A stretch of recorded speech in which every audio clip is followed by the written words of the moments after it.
మీకు ఉరేసుకోబుద్ది అయింది అనుకో పోయి ఇంట్లో వేసుకోండి, కార్లు ఎందుకు?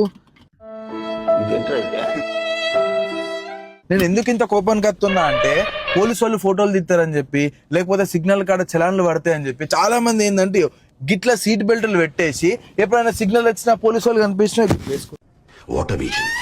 దీనివల్ల ప్రాబ్లం ఏంది అంటే నువ్వు బంపర్ టు బంపర్ ట్రాఫిక్ లో ట్రావెల్ చేసినప్పుడు అనుకోని పరిస్థితులలో ఎమర్జెన్సీ బ్రేకింగ్ వేయాలి. వేసినప్పుడు ఏమైతుంది, నీకు ఉరితాడవుతుంది.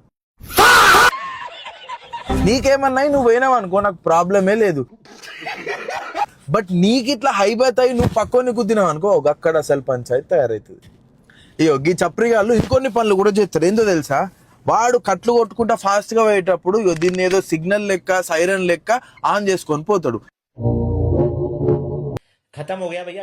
ఇది నువ్వు సోకులకు వేసుకునేది కాదు, ఇది నీకు వర్షం పడేటప్పుడు వేసుకునేది కాదు.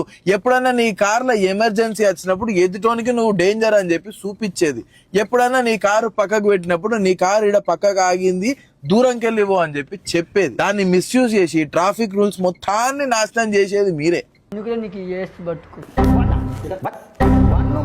ఇది ఎవరికి షేర్ చేయాలో తెలుసు కదా, ఆ మహాన్ భవన్ కి పంపించి మీరు ఇట్లాంటి సిచ్యువేషన్స్ ఫేస్ చేసి ఉంటే ఖచ్చితంగా కామెంట్ చేయండి.